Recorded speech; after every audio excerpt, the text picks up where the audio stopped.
So hello everyone, Charles Banfield here again from Karate Canucks. I'm back with another in our series of conversations with prominent Canadian martial artists. And today I'm very happy to be joined by Sensei Ron Fagan. So Sensei Fagan began his highly accomplished martial arts career in 1973 when he attended a free trial class for karate, and in his own words, he decided he was going to do this for the rest of his life. By 1976, Sensei Fagan had earned his first degree black belt from O Sensei Masamai Tsuruoka and became a member of the Nova Scotia Provincial karate team that same year.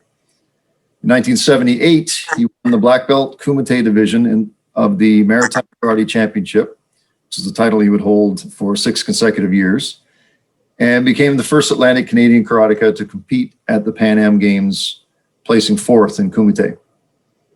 So by the mid-1980s, Sensei Fagan started to turn his attention toward coaching, and by 1987 had led Team Nova Scotia to a national title. In the 1990s, he further expanded his energies towards officiating technical roles and to establishing associations and accreditation programs. In 1997, O Sensei Tsuruoka asked him to establish the National Tsuruoka Federation, and he was appointed its chief technical advisor for North America. Over the past 3 decades, he's received several provincial, national, and international appointments, awards, and accolades for his coaching, officiating, and technical abilities and efforts. Sensei Fagan also actively pursues the design, development, and implementation of various anti-bullying and women's rape awareness training programs, resulting in appearances on several television, newspaper, and magazine spots, including in Black Belt magazine. He's also very well known and highly respected for his work with community-based programs such as Kids Against Drugs Initiative and the Victory Team program, which included celebrities such as Major League Baseball Hall of Famer David Winfield. For over 30 years, Sensei Fagan has also been providing close quarters personal security services around the globe, and is often hired as a sensei to stars, having been hosted several times by Hollywood celebrities to facilitate training traditional martial arts for movie roles. So with that said, welcome Sensei Fagan. It's a pleasure to speak with you today. I'm glad to be here. Really glad to be here. It's going to be fun. Excellent, excellent. So usually how these things go is I will start with a couple of very softball questions for you, and we can really get into things from there. So usually the way that things start is I ask you some basic background information. Where did you grow up, and what prompted you to start your martial arts journey? Well, I was born and raised in Dartmouth, Nova Scotia here, which is, is a parent city to Halifax. Most people, when they talk about Nova Scotia, recognize the city of Halifax, but not so much the city of Dartmouth. But my dad was the regional supervisor for the Nova Scotia Liquor Commission, and he got posted up in New Glasgow. So my last year of high school, the family kind of moved up to New Glasgow.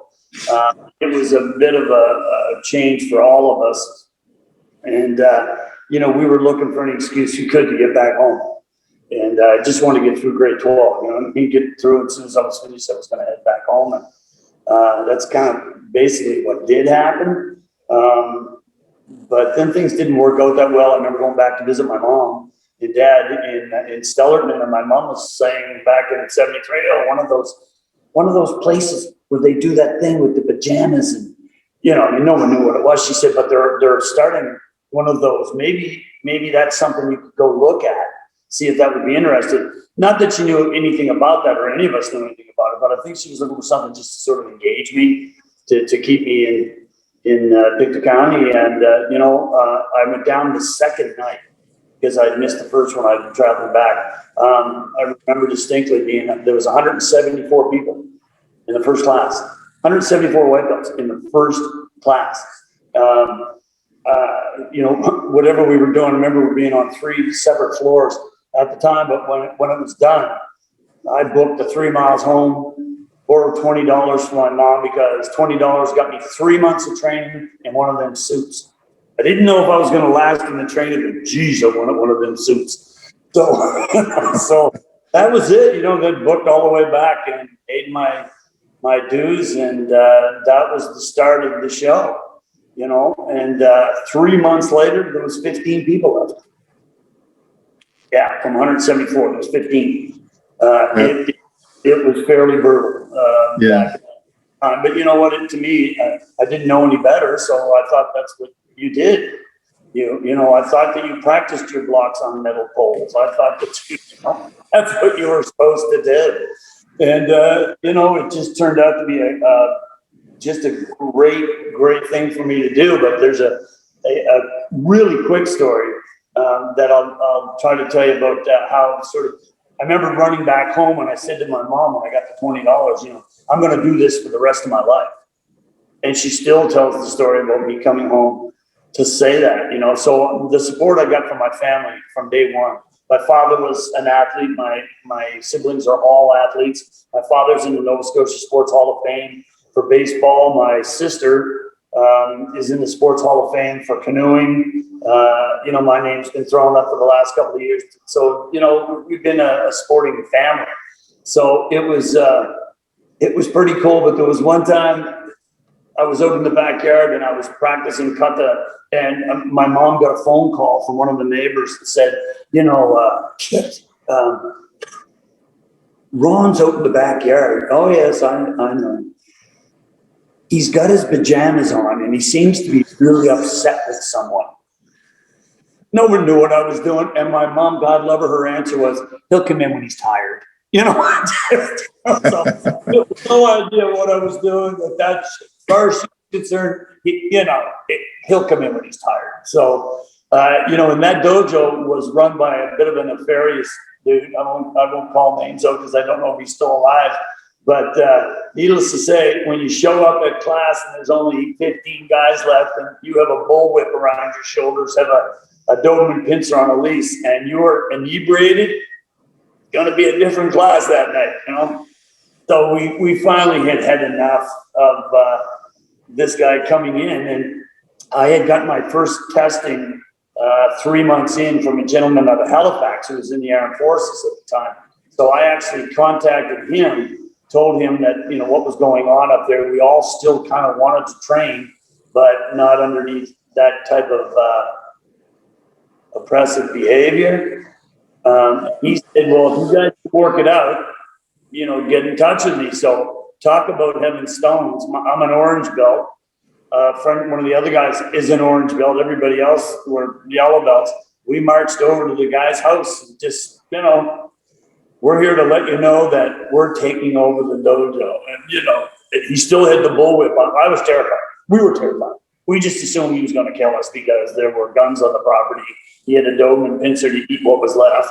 And, you know, I figured they were just going to find buttons and pieces of cloth in the dog's crap that belonged to me. And, you know, after scaring the hell out of us and really threatening our lives and everything else, you know, he capitulated and just said, go ahead, do your best. So here, 2 orange belts got a hold of the church hall, figured out how we were going to pay the dues, brought the other 6 guys in and said, okay, this is what we're going to do.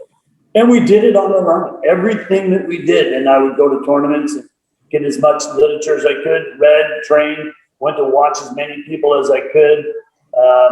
Got this guy to come in and do our testing for us. And, you know, when you start at a base like that, you know, you're either going to quit or you're just going to keep. And I had that hunger. I had that thirst to just keep moving, and everything fell into play. The harder I worked, the easier it got. Started traveling. You know, I would hitchhike to tournaments in New Brunswick, Nova Scotia.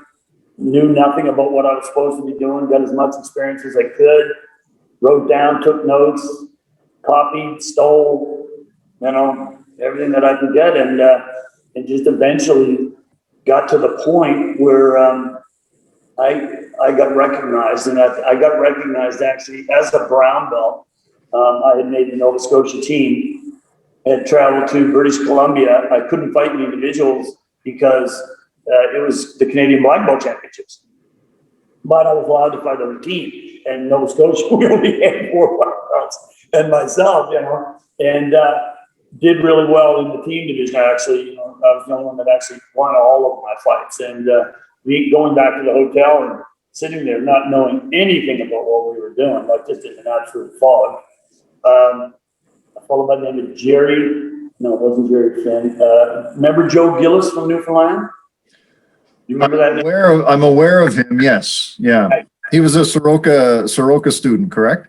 Yeah, he was. He was originally with Thomas LaPuppet, I think, out of New York, but they went with the Tsuruoka people later on. And he approached me and said that, Sensei Tsuruoka wanted to talk to me. So I just assumed I was in trouble, because I knew those names, but I kept a wide berth. I didn't know anything about protocol or anything. Anyway, I got a phone call or a call at the hotel room. They asked me to come up to the room and, just absolutely terrified.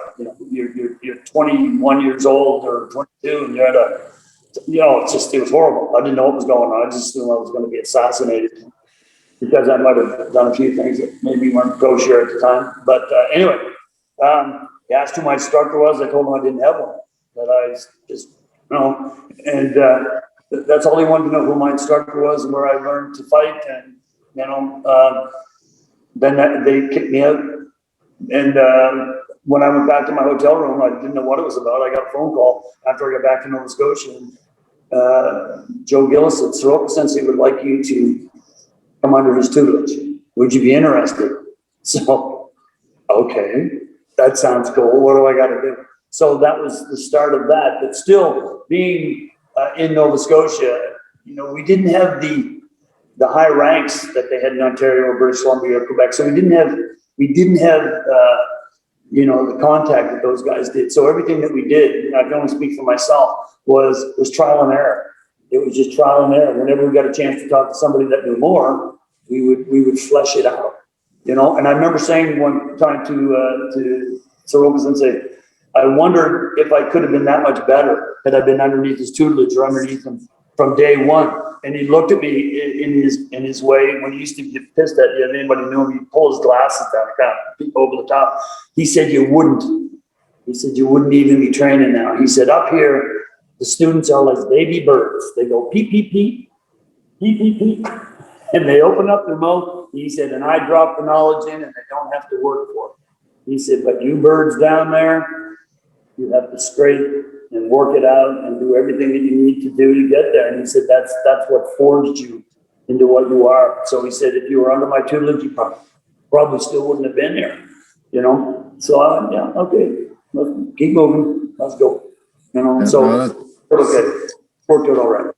Yeah, that's high praise coming from O Sensei Tsuruoka. I'm sure that must have made you feel pretty good about what you were doing. You spent so much time not knowing what you were doing or not thinking that you knew what you were doing, but obviously you were doing something right. Yeah, I think he saw something that we probably didn't. We didn't. But like I said, we knew we wanted to train. We knew how to train. We trained harder than anybody else. I remember one time too, is that at a meeting with the Tsuruoka people, I had said something, and you got the groan coming across from it, but Tsuruoka Sensei, he's right. You guys train to look, they train to be good. He said, they do it through understanding, their grassroots, everything they do is by design. So he said, yeah, they do train differently than you guys do.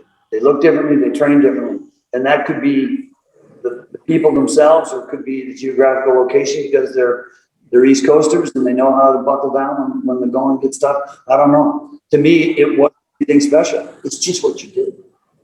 And being able to go to the karate championships every year and getting to meet people like Mike Scales out of BC, who's still a great friend, and some of the other people, Norma that you already talked to, Sam Malensky, and a lot of the guys in Ontario. It was just great meeting all these people who had more experience dealing with, sort of high-ranked Japanese or Okinawans and having them to teach them.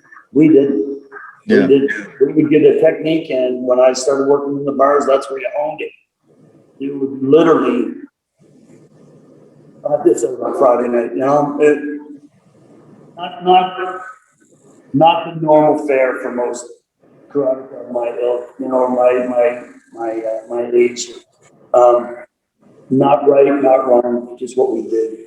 Yeah.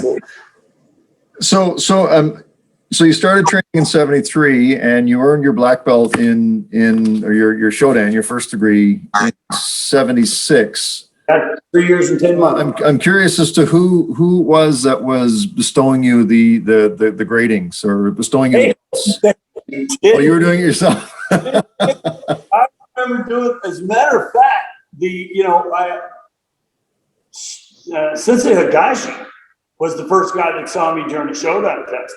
The Atlantic Karate Club is one of the bigger dojos that were down here, and they'd been established in something 69. And I knew all those guys because we trained together, and they'd be in the pub. And so I was a brown belt when my, the guy that was doing our testing left. So I had been a brown belt for a bit, and I had no desire to test for a black belt because I didn't have a sensei. I had no one to test me. I had no one to do that. So I got invited to go to a 3-day seminar at the Atlantic Karate Club because they were having some Shodan testing.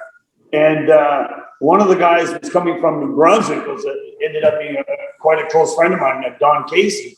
He was down to test. So I was down doing the seminar with them, and I was approached by the late Mike Delaney, who said, Mr. Gashi would like to know if you'd be interested in testing. And I'm going, like, for what? Or do I get to hit people?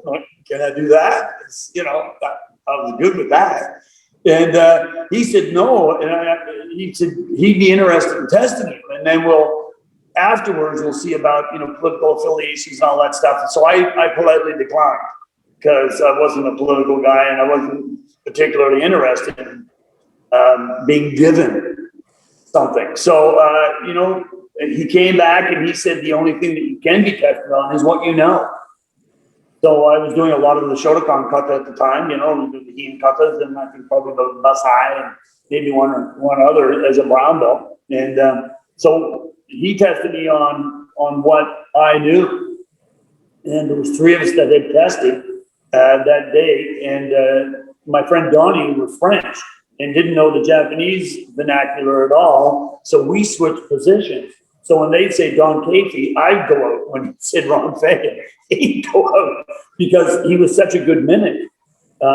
Whatever I did, Don would follow. So apparently it was enough to get both of us to pass. And he stayed with the tutorial as long as his life, as long as he was alive. And I went the other way. So after the grading was over, I received a call a few weeks later saying that I had passed this test. And they were going to send instructors over. I'm running a dojo in Dartmouth as a brown belt, and I've got every criminal in the city in my class. And when I say criminal, I'm not kidding. They were criminals. Everybody wanted to do karate back then, didn't know anything about it. So, and growing up in the city, so I was running a dojo with a brown belt, and had a full house. So they said that if you accept this black belt, we'll send somebody over to help teach. No one was coming in on my turf and telling me what to do. It just didn't work that way. So I declined the belt, and which in hindsight was not the thing to do because I obviously hurt some feelings down the road. But to me, it wasn't about hurting somebody's feelings or anything like that. To me, it was about personal pride. And it was after that I had gotten a phone call from Tsuruoka Sensei said, I'd like you to accept that belt. And that was just during the time when I think Mr. Higashi and Tsuruoka Sensei that whole thing was splitting. I think Sensei Higashi was going to take over the Tsuruoka in Canada, and Tsuruoka Sensei kind of broken away. There's a lot of history there. I don't want to get into that. But it was late 79, I think, is when that all happened. Yeah. It got real messy, but see, being down here, we were away from it. We didn't have to get in the mud and slosh around because to me it was all just about training. So, when he said that he wanted me to accept it, I did because he asked me to.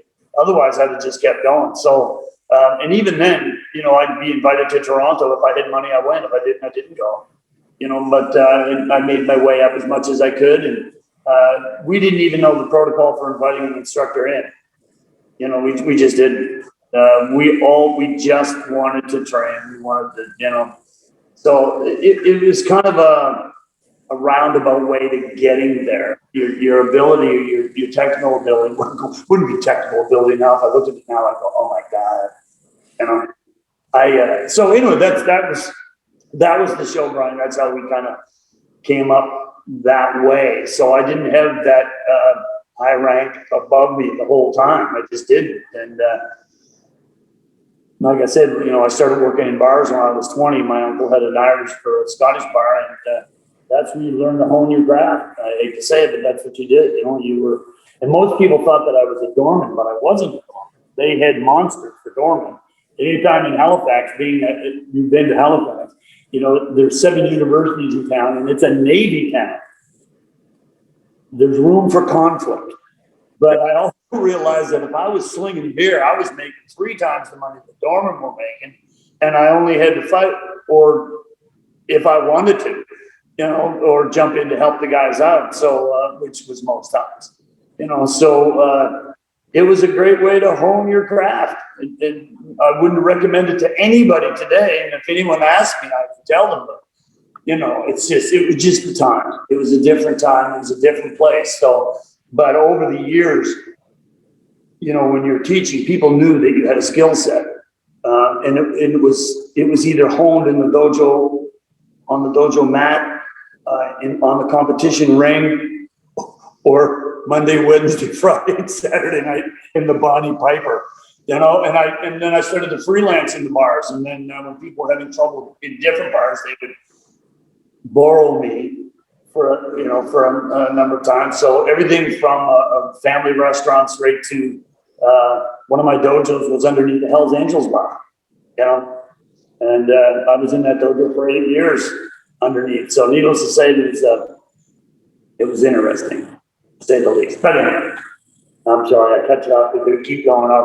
I'll see if I can keep my answer a little less long-winded. No. This is great. This is great. This is all about, like we were saying before we start recording here, this is all about your journey. So I don't have a specific agenda. It's whatever you want to talk about. I am curious though about how your training would have evolved. Like you said, you were traveling you didn't have a sensei above you. You were going to tournaments and you were picking up what you could when you would see what others were doing. Like you said, steal what you could, borrow, adapt, whatever.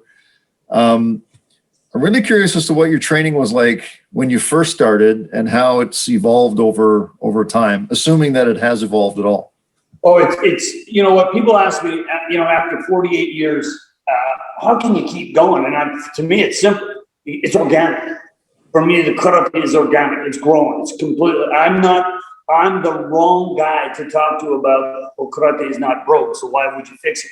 Constantly. Tsuruoka Sensei used to call me every Monday, and we'd have a great conversation, but this conversation always opened up with, what are you working on? What are you working on? And I still get that from whether I'm either in Madrid, Spain, or from the guys down in Peabody, Mass. What are you working on? Because I don't stop. In the last 3 years, I've gone in a completely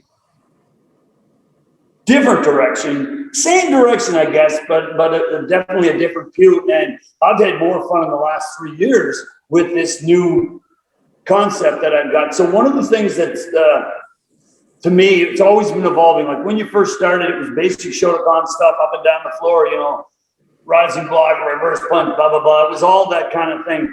But you had to start developing techniques and developing training exercises that would make more sense. So I lucked into having 2 of the best senpais you could ever have in a dojo. And our thing was always this. We would train with somebody like, Tsuruoka Sensei or somebody that was passing through. They would give us something, and then we would take it apart. We would reverse engineer it because we didn't have the explanation. We didn't have the internet to go look. So you were given this physical attribute, and you went, how does that work? Take it apart. Let's take it apart. Let's start from the floor up. So you've heard me say forever, karate is made from the ground up. Because that's the way I always looked at things, from the ground up. If you got in trouble in a bar, it's because your feet were in the wrong place. You fell over tables. You tripped over people. You had to be spatially aware in that field. And later on, when it came to close quarters protection, you better know where you're at and where your feet are at any given time. So that's how it started to evolve for me from a technical point of view. Forget about the punching and the kicking and the blocking and all that stuff. Let's go downstairs. Let me see those stances.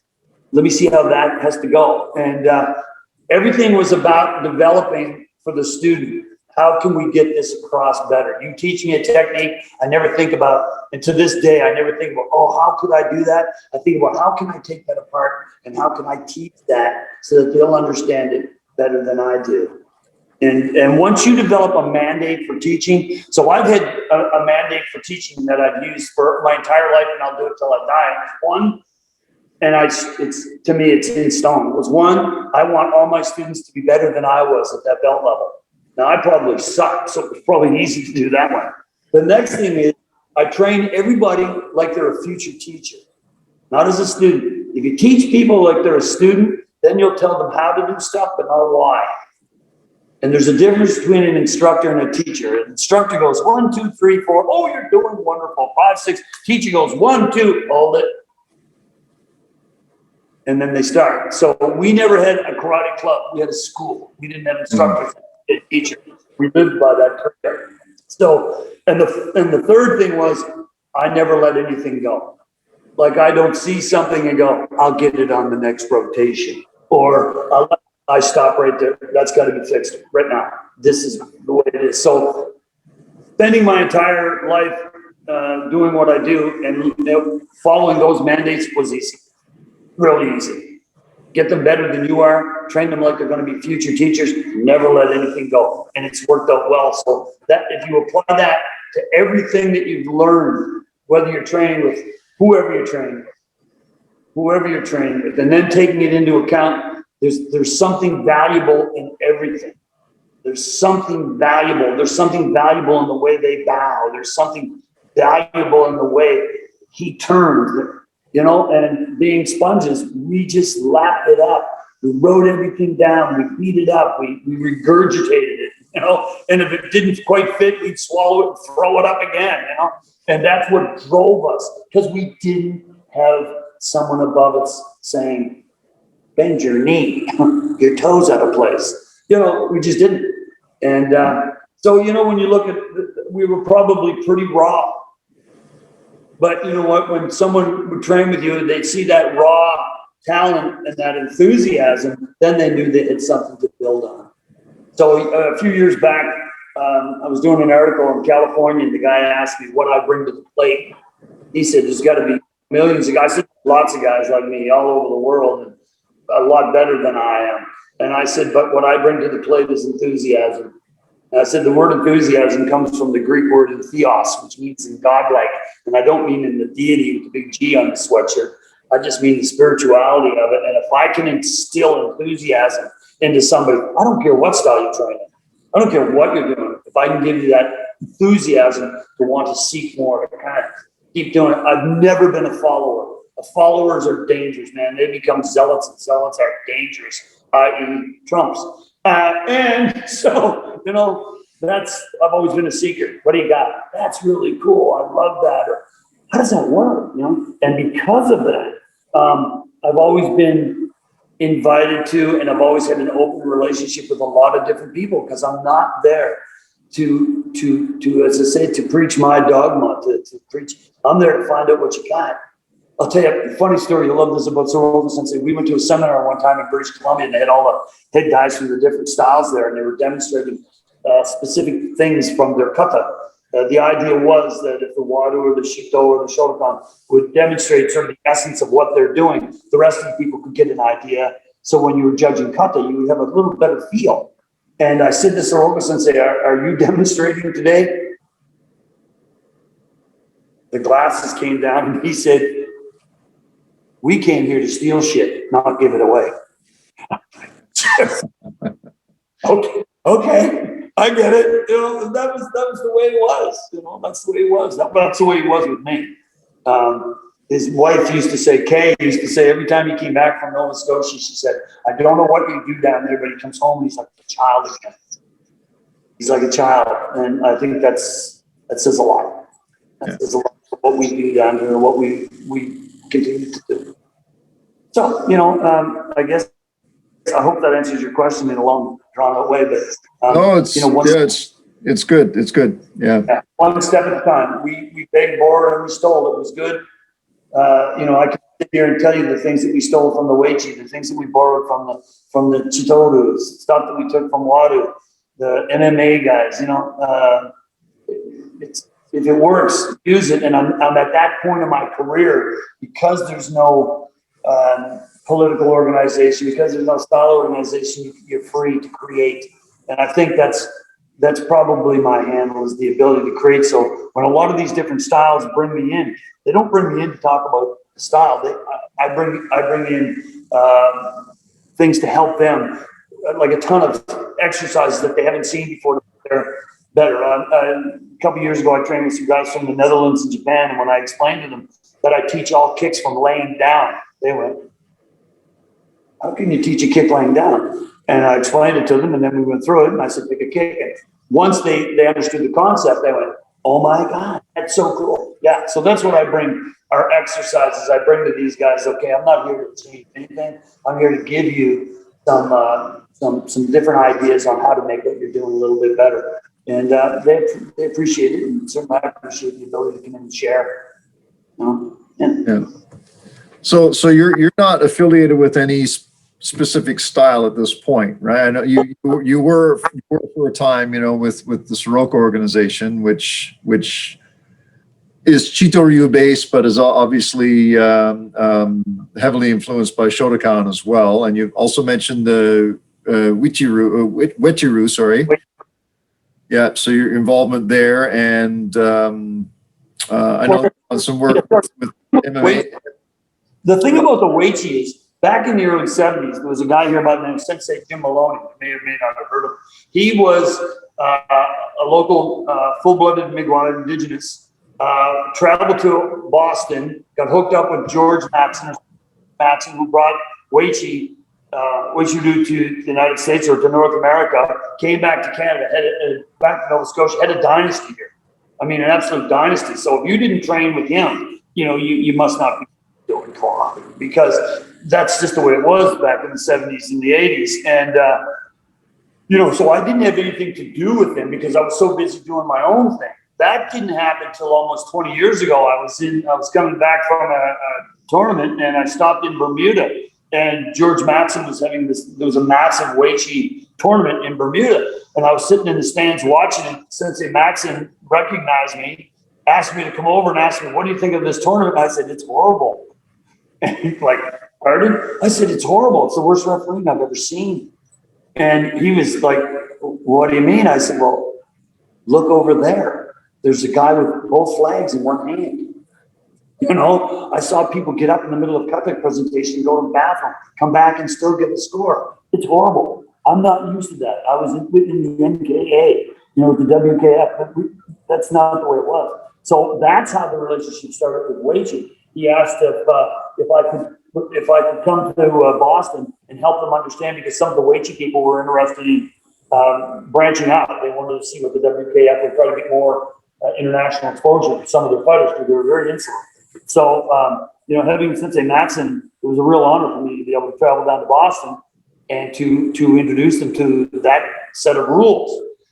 From that set of rules, they brought me back down again because the training was different. They had never heard of plyometric training. So all of a sudden I'm showing them, these are plyometric training. These are plyometric exercises. Here's the exercise. Watch how that morphs into productive training. So the young guns down there were going, "This is really cool. Can we come up and see that?" So that's how it started. It started with the refereeing, with the Weichi. Then it started with plyometric exercises, wanting to learn how to get faster, how to be able to apply speed drills through plyometric exercises. They came up and started training with us, and that was the progression from there. And it hasn't stopped. So Sensei Matson has brought me in so many times, but all of the Weichi dojos, they're bringing you in for methodology. They're not bringing you in to, and I love those guys. They're as tough as they come. Tough as they come, but they're also, the next generation are very open, to figure out how to make the karate better, by virtue. So that's kind of really neat. Yes. So this brings me back a bit to where I was going with the fact that you're not affiliated with any specific style or organization. And at this point,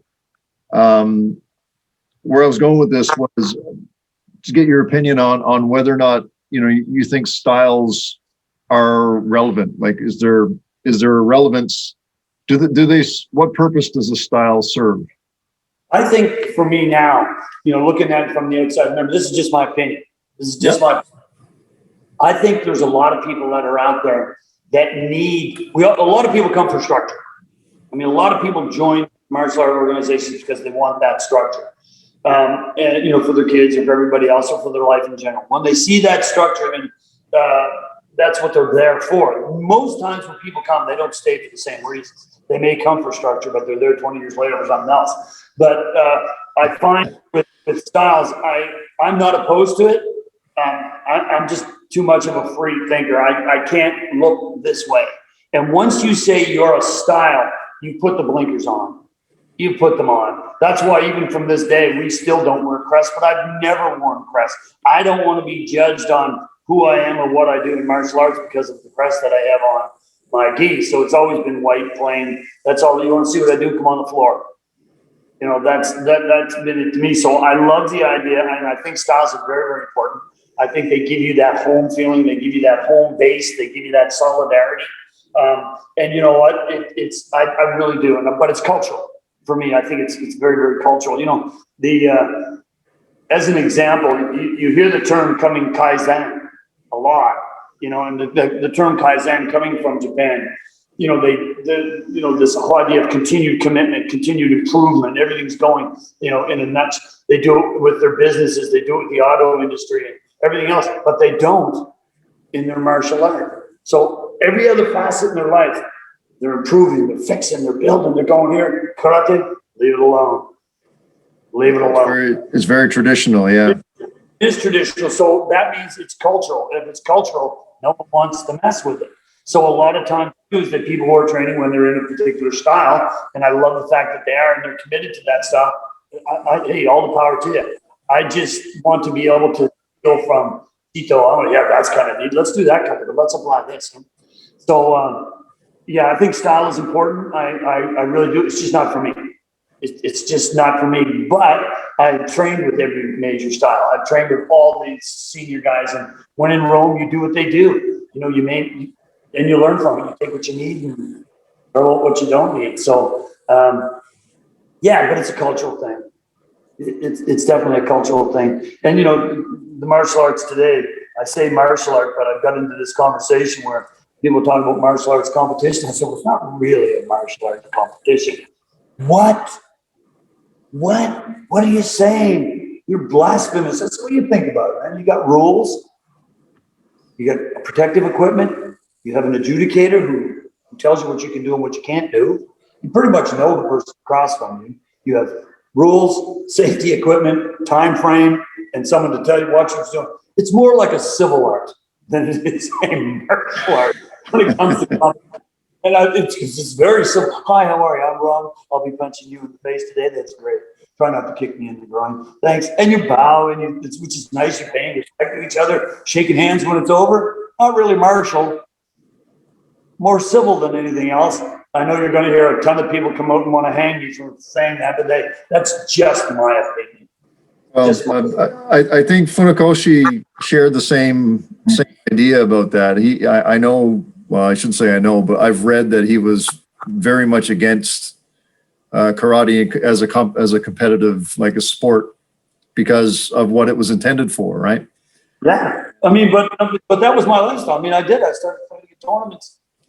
Like when I was an orange belt and, made it up for the Canadian national team. So pretty hard to crap on tournaments when I spent, half of my life doing it. I'm just talking about later on in life when you're looking at it. I still love to watch the competition. Like this stuff that's going out there now. And I hear a lot of guys my age and my ilk saying, they're not like we were. No, they're so much better than we were. I watch films when you're doing kumite now. It looks like I'm walking. It looks like I'm asleep. These kids, their physical ability, their athleticism, it's through the roof. But their training methodologies, their diets, their training methodology, their cross training. No wonder they're wonderful athletes. Wonderful athletes. I love to watch it. It's the same thing with MMA. I tell you, man, that's right up I love it. I don't think I've ever missed a UFC fight. I really haven't. And, you know, back in my day, we did it in church halls.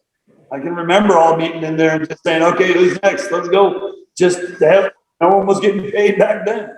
And, you know, so watching that today, I love the skill set. People say, well, they're not real martial arts. Yeah, they are.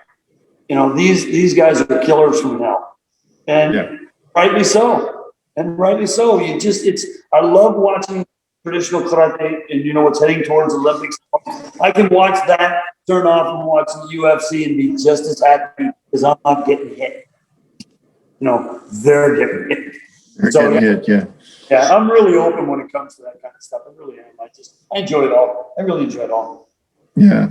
So again, one of the questions I was going to ask you, you know, your thoughts on sport karate and Olympic karate, you know, given your time as both a competitor and an official, you know, do you think karate in the Olympics will be a good thing if it happens? Because there's a chance it may not happen this year either. And if it doesn't happen this year, it's likely not to happen for a while.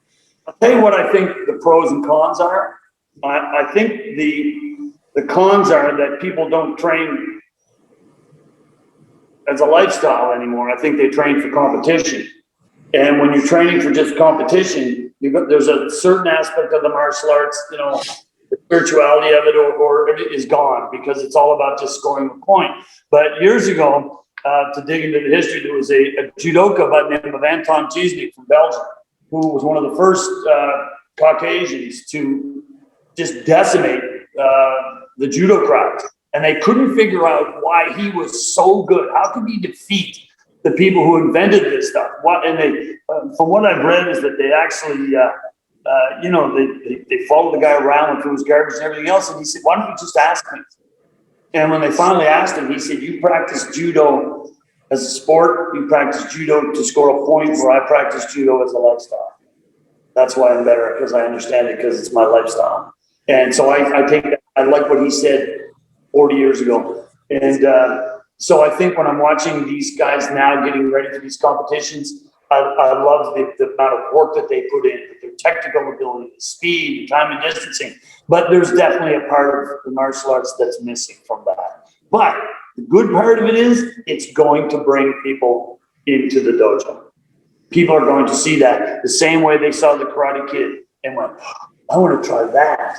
You know, they got there, they may not stay, but at least it brought them to the dojo. And I think that if people get to see traditional karate in a ring, that it's going to bring people to the dojo. And when they get to the dojo, they're either going to be competitors or they just may make it a lifestyle. We all know that it's less than 1% that are going to make it to that level. You know, I just don't, I often wonder, I know it happened here in Nova Scotia. It's one of the reasons why I pulled away from the political organizations was all the money and everything sort of went to that top tier of people getting ready to compete, you know, so it was less than 1%. So if all this money's coming in, what about the guy that can't walk and chew gum? You know, those are the people who are going to stay. You know, it's just a give and take. You know, you're gonna get some good stuff. You're gonna get some bad stuff. I don't think it's one or the other. Yeah. So yeah, I agree. Yeah. So what about then the role of tradition in martial arts and karate in particular, I guess, but you know, is it required? Like you were talking about, you know, reverse engineering things and sort of taking a bottom up approach as opposed to the traditional sensei says you do and you do and you do and you do, and maybe you figure it out, maybe you don't, or maybe you're like the baby bird that gets fed a little bit here and there. Like is in your opinion, is it important to maintain the traditional aspects of, say, Japanese martial arts, which is basically what we're talking about here? You know, the balancing, terminology, that kind of thing. I think what it does is it lays such a great foundation. You know, you've got that bait, and I'm talking about myself. You know, even though I've been at this so long, but it gave me such a foundation of understanding mechanics and moving and that sort of sense of belonging. And let's face it, a house burns down. The last thing that's left is the foundation. you know, as corny as that sounds. So, you know, I'll always go back to my basics to understand body mechanics and then go from there. So do I think the traditional aspect is important? I really do. But I do have a problem with the word traditional, because people say, well, I like this traditionally. Well, what years are you talking about? You know, you say, well, tradition. Okay, but what years? Yeah. You know, it is O Sensei, you know, passing away up to 5 years ago. Are you talking about the tradition from his time frame, or are you going before that? Are you going before that? I mean, are we going back to India, or, you know, how far back is your tradition going to go? So I'm always sort of a little leery when someone talks about tradition, because my first thing out of my mouth is, well, what years traditionally are you talking about? Is it the traditional between 55 and, because everything is evolving, whether you like it or you don't. So, yeah, I like the idea of the traditional karate, even though can I tell you a quick story? Which Oh yeah, sure. Yeah, of course. About 6 years ago, it actually is 6 years ago, I had a student who had a real balance problem. He had a problem with his feet not being able to feel it. He had a problem with his spinal. Loved karate, but kicking was out. And he just, nothing was there. So I remember looking at him, and I really liked his enthusiasm. I liked everything. I asked him to stay after class, and I said, I don't want you to kick anymore. What I'd like you to do, if we're doing kicking, I want you to work on the setting action of all the kicks, but not to kick themselves. Just work on that aspect of it. So anyway, it morphed. It absolutely morphed. I came back, and it was just like this massive epiphany that I had. There are so many guys out there who would love to be practicing karate, but can't because of age or physical impairment, who still have the desire to want to be able to do it, but because it's Shotokan, they can't do a long stance. Yeah. Well, let's do something about that. So I went back and I took 6 men, all had trained before. I got a hold of a couple of guys and said, I got an idea. I want you to come over and talk about it. And what we did, I eliminated all strength and bracing stances. So anything low, front, back, horse, rooted, got rid of them all. And I stuck with only render, natural walking, high back stance, instead of kibadachi, go to yoa. Can we do that? Well, yeah, we can. We'll just apply that. We'll take all of the kicks out of every kata, and we'll improvise. So we won't put kicks in, we'll do this. So what I did, and we'll train hard, and it's going to be tough. So I had this class within a class. I would have the traditional class, but then what I did was I called it the IBST, injured but still training. I told them, take your gi tops off, gi bottoms. I got t-shirts with the club crest on it, and I had IBST put on this thing, started, and has morphed into a beast, an absolute beast, because it's one of my favorite classes to teach now. So I realized that what I had done is I'd almost put a stigma on it, because then I heard people after about 3 years going, God, I love that class, but I'm not injured, so I can't go in there. So I changed it. I got rid of the IBST. And what I did is we came up with a mandate, and the mandate is, it's the continuation of traditional karate, regardless of age or physical impairment. So that's our mandate. It doesn't matter how old you are, I'm going to adapt. It doesn't matter if you got an injury, we'll go around it. We're going to do everything. They have their own syllabus. They have everything they need to do. So all of a sudden now, I was Boston, and I gave a presentation about this Kaizen organization. When I was out in BC, I gave a presentation, said, I went to one of their meetings, and they were talking about how it's very difficult to get a lot of people back in the dojo, especially kids, because there's so many other things for them to do. And when I finished, I said, I heard you guys talking about having trouble filling your lines. I said, I think you're going after the wrong demographic. There's a lot of people out there. I said, every one of you guys that are sitting there, and I was talking to the tech committee, every one of you guys, as you sit there, know at least 5 people who would still be training if their knees allowed them, if their shoulders would allow them. I said, first of all, they're older, they're smarter, and they got disposable income. So you're not going to worry about money. If you're smart enough to be able to say, okay, we're going to get rid of that. We're going to do this kata, but we're going to eliminate that. We're going to put this in instead. So over the last 6 years, it's been my passion, absolute passion, of bringing in people who would never be training. And the beauty of this is I'm watching guys who are 68, 69 get better, like actually getting better. And when you hear a traditional martial artist look at some old guy and go, that is really smooth. How's he doing that? Well, we're doing that because we built his karate from the floor up with what he can do in his age. The point being is we invited a guy one time. He was a second degree in Shotokan, wasn't training anymore because his knees were gone, but his children were in my dojo. So I invited him over to the IBST class. He had a ball. He loved it. I said, how cool was that? He goes, that was so much fun. And my knees don't hurt. I said, you coming back? He went, no, I can't. And I said, I thought you enjoyed it. He said, I did. The Shotokan stance, I said, got to be. Never came back. Loved it, understood the concept, but couldn't wrap his head around it. Traditionally, it's a long stance. Have a look at the books. See if Gitsu Funagoshi was in a low stance in his 80s. I don't think so, Tim. You know, so the ability to adapt and just keep going. Listen, my job is when they come in that door to keep me here. To keep me here. Give them what they need. Give them what they need. You know, giving a presentation in Boston on this, giving a presentation out in British Columbia. Now, one of the head instructors out there, Sensei Scales, is going, as soon as this COVID's over, I'm ramping that up. I'm ramping it up. And I said, you should, because every class is different. Every class is more fun.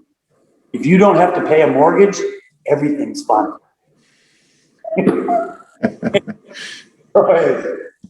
No, that's interesting what you said about you know, you put the question to, you know, defining what traditional is or whatever. And you're right. I think you're right. I think you're onto something that people tend to treat it as like a time capsule. Yeah. Tradition is what happened here, right? And it was interesting because in a previous episode of this, I was speaking with Hanshi Pat McCarthy, and take on tradition is similar to what yours is.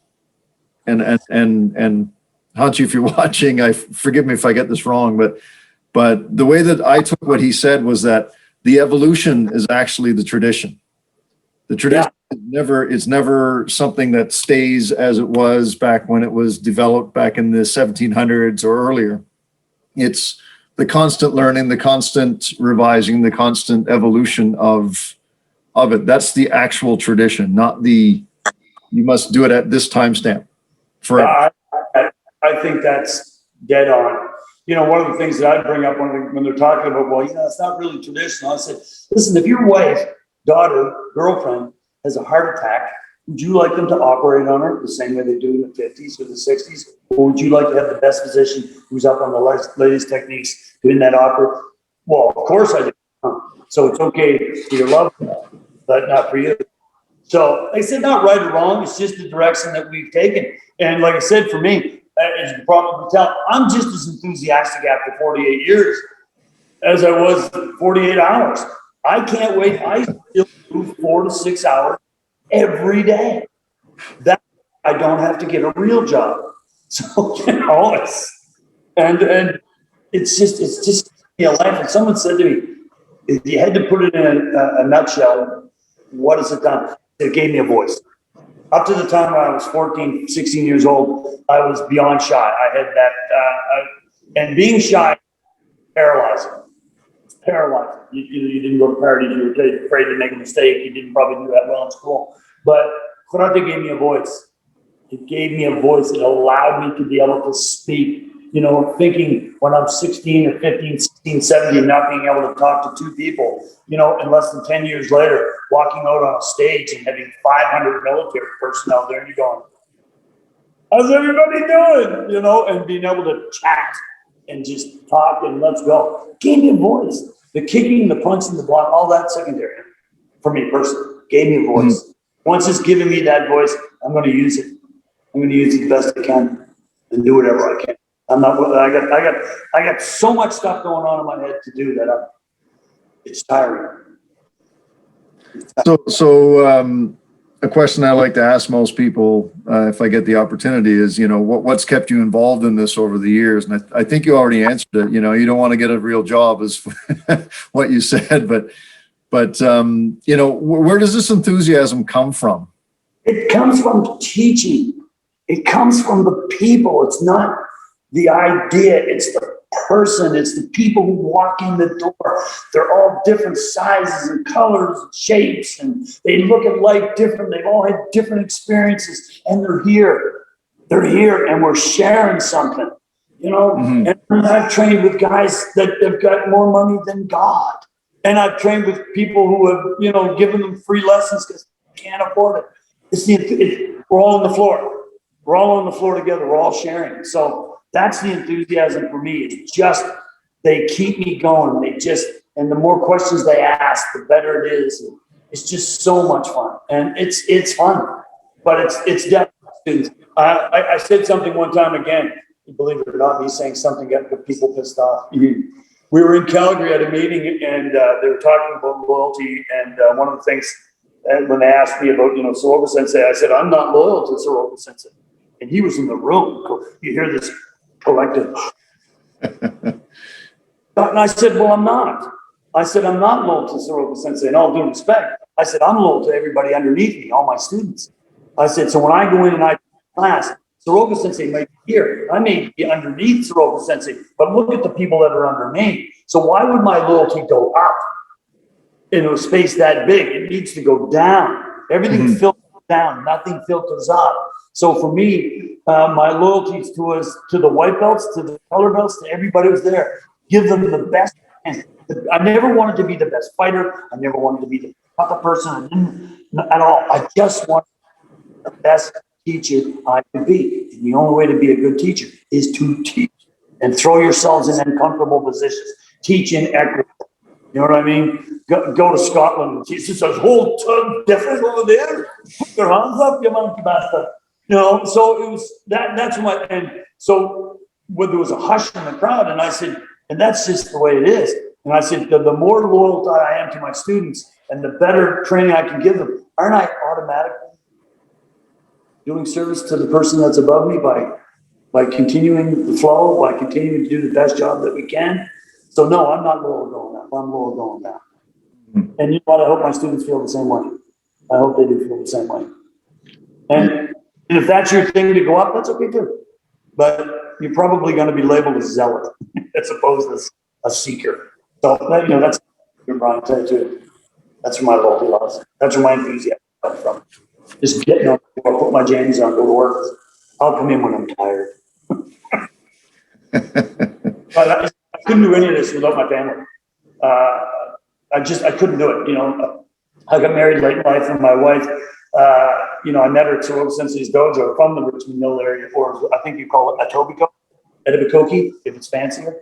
So, you know, she's transplanted from Ontario, but, you know, when she got here, she said, you really, really suck at business. I went, oh, I'm the worst. I'm horrible. I taught and didn't take any cents for 25 years. She said, why don't you let me take care of that aspect of it? I'll do the books. I'll keep all that, and I'll let you free to create and do what you do best. So it's been a great relationship. I have no idea. I could be a thousandaire. I just don't know. She takes care of all that.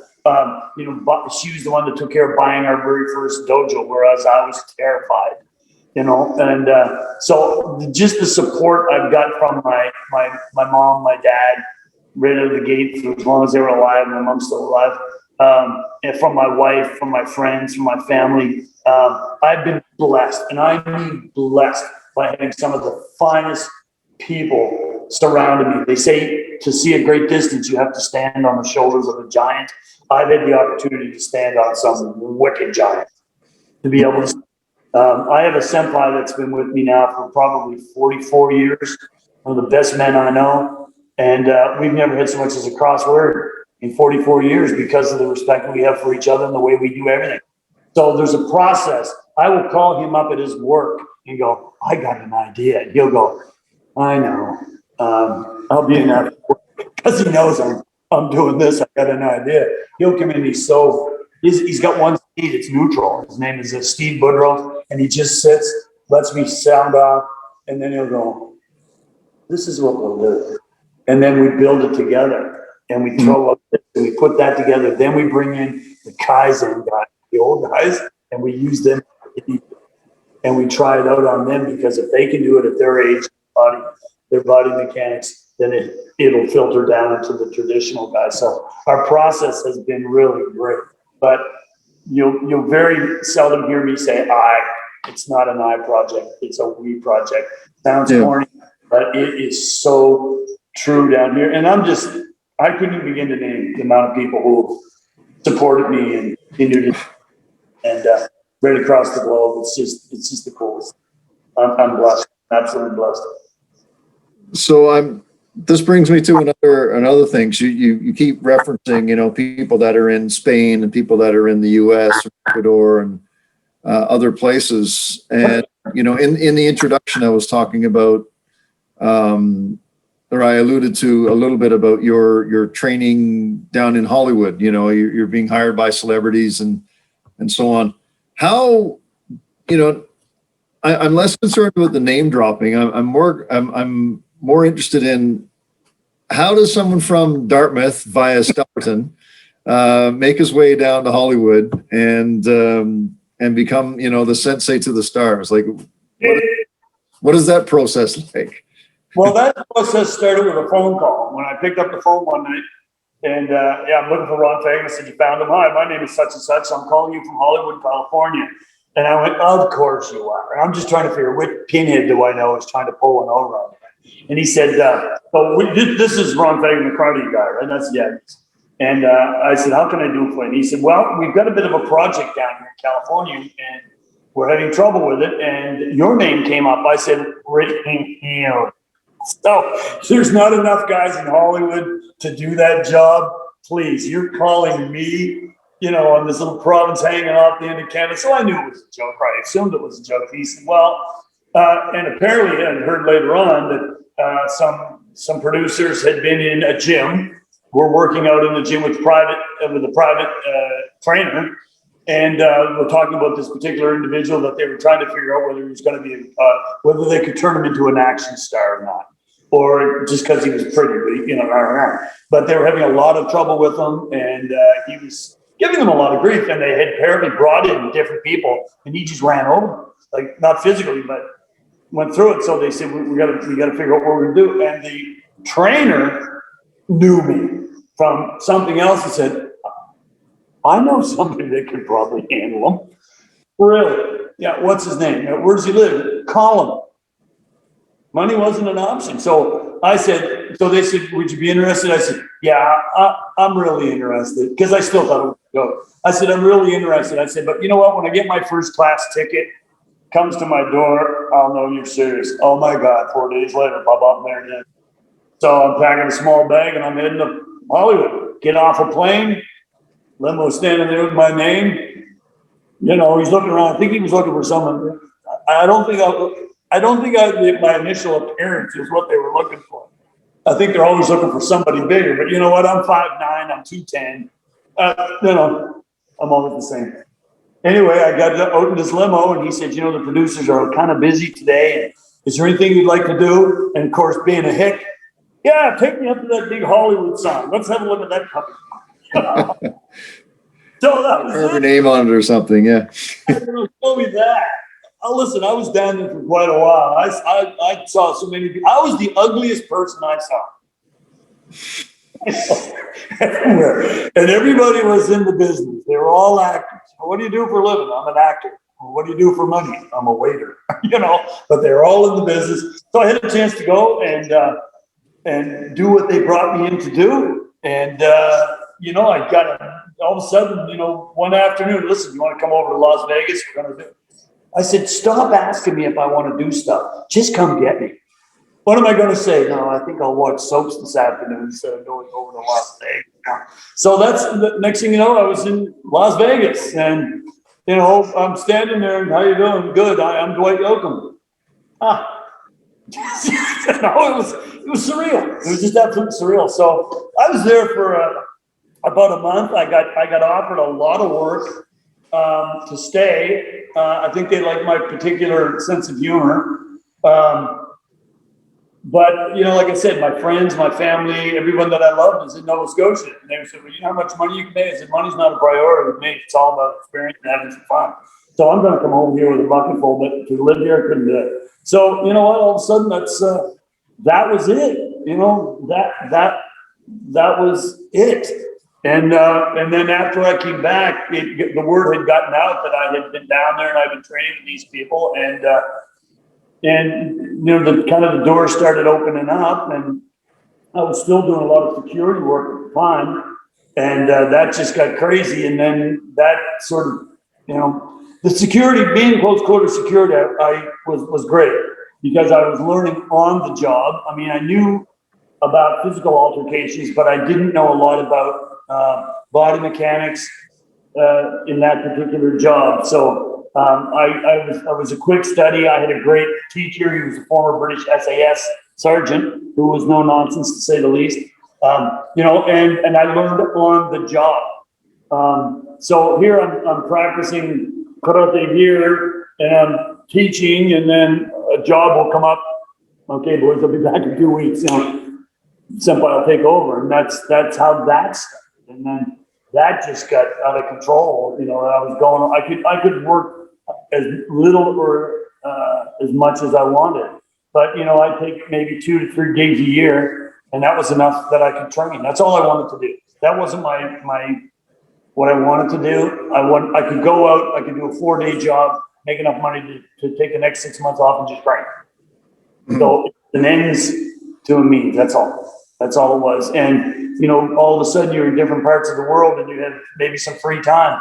You look up a dojo in a week, go, you know, I'd pack my white belt and go back in, ask them permission to get in there and train with everybody else. And so that allowed me to see a lot more international stuff. And I think that's one of the problems with having here in Nova Scotia is that a lot of the guys and good martial artists, good karateka, never left the province.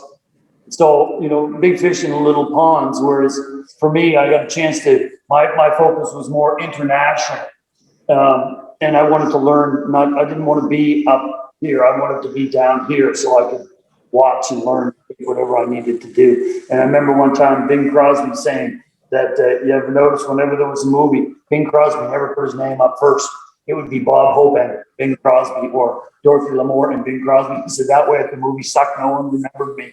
You know, it's just kind of the way I felt about it too. I could go into the dojo, I could train. And because of that, over the years, you build up a real nice sort of an infrastructure of people that you could call and you could talk to, and you know, and famous and people who were really good and funny people who, you know, I'm sitting in 1973, 74, 75, and I'm watching Bill Wallace fighting the World Kickboxing Championships, move ahead a number of years, and Bill Wallace and I are sitting in a pub outdoors in Bermuda, and I had a kilt on, and I took my underwear off and threw it over his head. That's another story. It's surreal. It's surreal to know that you get a phone call 11 o'clock at night, and it's Bill Wallace, and he's saying to me, "You kilt wear," because I'm a kilt guy. I wear a lot of kilts. "You kilt wear. What are you doing?" I said, who is this? It's Bill Wallace. I never heard of him. And then it's on. You know, so it's been great. It's been great to, enough of me dropping, but it's nice to be able to do that. So like I said, go from style to style, to country, from organization without a passport. I'm blessed. Yeah. Yeah. You've got a broad network, I guess, is yeah. A good way to put it. So should we assume then that you turned this pretty boy actor into an action star, or were you successful? No, that didn't work out all that well. But they wanted you back either way, though. They still wanted you. Well, they wanted me back. They weren't too fussy about him, because when I gave them the synopsis and was in the room, and they were saying, "So how much does he know?" Well, he's a dick, and he doesn't know anything. The reason why he's been putting you guys off is because he knows nothing. But it's always been my understanding that in Hollywood, and I learned more about when I was down there in making of the movies, that it's easier to teach an actor a couple of close-up martial art moves than it is to get a martial artist to teach him how to act. So, you know, it wasn't that, but just what I got a love for. I always loved movies, so being able to be there and be behind the scenes, watching how it works, and being able to talk to people and say, this is kind of, kind of neat. But he got a little saucy with me 2 days before I left, and it didn't work out too well for him. So, I wear a very plain white old gi.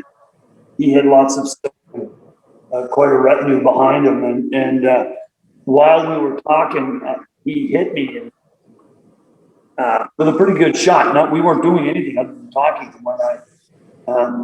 So I turned around and instinctively might have hit him with a headbutt harder than I should have. So all of a sudden, this action star is down on the ground and he's bleeding. And they're trying to push me out the door because his bodyguards, they're drawing their firearms, And so here now again, you're back to this surreal scene where, and now I've gone over the edge. So I'm, one of them is an actor, one's a fighter. Let's get into, put them on a plane, send them back wherever the hell you got them from. So a few days later, I'm on a plane, I'm coming back home. And I put books, so yeah, it didn't. It was great.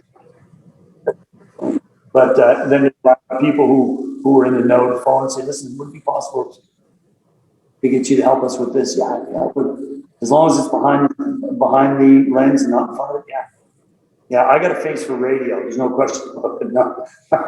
So it was good. And, it's just been a surreal trip. So, your training, it doesn't, as you tell, and, being in the security business and being all over the world, you're learning a new skill set, and everything that I learned in that job, I could carry over to my teaching through personal experience, or saying, in a real life situation, this is what happens. This, but in the same vein, the karate and the baseline, the traditional aspect, and my base was so strong that I could draw on my base to help me in the other profession. So it became very symbiotic. Yeah. I always say, if it wasn't for the karate, I'd be dead. But if it wasn't for what I did, like karate probably wouldn't be as or as thorough as it is. I'm not the best at what I do, and I'm the worst at what I do. It's just what I do. So I'm curious as well about that, like that aspect of your career. For 30 odd years, you're saying you've been doing the personal security side of things, and again, how did that morph? Was that one of these things where a part of your network? No, that morphed out of being. I was at a wedding, and not being a drinker, it was a pretty rowdy wedding, and I ended up. Something had happened with some of the locals, and they were disrupting the wedding, and the people who were getting married. So the father of the bride came over and said, "Listen, is there anything you can do? You got to get out of control." And I said, "Yeah, okay, I'll have a chat with them." So I went over and we had a chat, and then that chat turned into some behavior modification, or attitude readjustment, either way you'd like to say it. And I was approached after that by a gentleman. He said, "Can you do that whenever you want?" And I said, "No, man, I got lucky. I just got lucky." He said, "Yeah, I don't think so. Would you be interested in a job?" I said, "I got a job." And he said, "Do you make this much money?" And I'm like, "No, I don't." So he said, "Why don't you, here's my card." So I got taken under their wing. It was a small group. I was the baby of the family. I learned on the job. We did a lot of work in the gray area, but they were brilliant at what they did. And I got to tag along and learn what to do. And then that actually morphed to the point where I was going in as backup or whatever my position was in the team, that particular job. I picked up, I can't get into real details, so I'm trying to skirt where I can get my point across without giving any details. It got to the point where if I was on a job as a minder, I started looking after kids. I just had that, kids are not afraid of it, and nor should they be. So I had a penchant for being able to deal with kids who may have been in danger because they've seen something or their family or whatever. And so then that sort of took off when they needed someone that could do the type of job I was doing and got along great with kids. And, you know, but I remember sitting at a kitchen table one time with the mom and the dad and two kids. You know, I'm sitting there and I've got a shoulder harness on and a 9mm. And I'm going, can you pass the ketchup? Can I have some of those eggs? You know, bizarre, and just morphed out of that. And then I got married late in life, and I had my first child when I was 51. And as soon as he came along, that went. I sold everything I needed to do. I took myself off the open market because that's what had happened at that point. I was freelance, and I said, no, I want to be like a dad. I want to be the best. So for the first 5 years of his life, I mean, man, I'd have breastfed him if I was allowed. You know what I mean? I just was involved. Because up to that point, I don't know that kid, but, you know, for all those years, and he's 15 now, but for all those years that you were teaching, you had a lot of students and a lot of kids. You were dealing with kids, and parents would come in, and your students would come in and say, "Oh, little Bobo did this today. It was really cool." And you would engage and say, "Oh yeah, that's kind of neat," but you didn't get it. You didn't get the love that they had or the feel that they had. And after my son was born, I remember he was only about a month old, and he was up one night, and I was sitting in a rocker, and I had him like in here, you know, and all of a sudden I got it. It was like someone pulling this shroud over my head. Now I get it. Oh my God, I get it. I don't count. This, oh my God, I get it. I know what they're talking about. And it's just been wonderful ever since. So since then, I gave up a certain type of security job, but I still work. There's 3 gentlemen globally that still use me. And, you know, even being a little bit long on the tooth, if it wasn't for COVID, I would probably be in Tahiti on a security job, you know, over the last couple of months. And, you know what? They're great guys. I love them to death. But you know, when you get a phone call, says, "Ron, how are you?" "Good. We need you." "When?" "Yesterday." "Where are we going?" "We're going to Peru." "Okay. Are you surfing?" "Yeah." "These guys, yeah. We want to go surfing." "Well, okay. Give me the details, and then you're off." Thank God I've got a wife that understands. You know, so those days are behind me. You know, they're behind me. Would I work again? Yeah, right job comes up and I think I can do it. You know, high pay, high risk, low pay. Anyway, so that's another aspect where you learn as much about body mechanics as you do being on the dojo floor. You know, it's one thing being on the dojo floor and watching everybody move. It's another thing being in a crowded market, you know, Lima, Peru, watching how people move and conduct themselves. You take that, that's a whole new ballgame, right? And then you just apply that to what you're doing here. You say, "Yeah, I watched this lady moving. The reason she moved," you know. So it's all in the mix. It's all parts of the pizza. So yeah, there's not one part of it that is better. But that's why when we talked earlier, I was saying how my path has been much different. It hasn't been with a senior instructor guiding me and giving me enthusiasm. You know, I just didn't do it. I only saw Tsuruoka Sensei, you know, once or twice a year. And every time that we got together, it was always, "What are you working on? What are you working on? What are you guys doing down there?" And then he would give me a specific skill set. Deco director. That was his first. He never had one that was specifically, that was their job. He'd call and say, "You know, people are having a lot of trouble with kokutsudachi or backstands. What do you got?" "Okay." And then you just, in my mind, Brian, I had this massive warehouse. It always reminds me of the very last scene of Raiders of the Lost Ark, where they're taking the Ark and they're going in that massive warehouse. I've got that warehouse. It's in my head. So when someone says we're having trouble with backstands, I go to the backstands drawer. Mm-hmm. I pull out and I take 48 years of experience with backstands and all the toys and everything I need to help that make sense. People, I'm not trying to make it better. I'm just trying to help it make sense. So that's what Tsuruoka Sensei was really cool, because he allowed me to do that. He knew that was my skill set, and that's what he used for me. So in your, you know, the career that you've had, you know, both on the martial arts teaching side of things to the the Hollywood portion of it to the personal security portion of it, I'm sure there's been numerous epiphanies, eureka moments. What would be maybe amongst the most prominent eureka moments that you've had? You've already mentioned one of them about the IBST program that you started. Yeah. Any others that Well, that was a great time, but when there's so many, like there's not so many like big ones, but almost like weekly you're going, damn, that's kind of cool. Why didn't I think of that 15 years ago? And work on that aspect of it. So the eureka moments for me are not necessarily big moments.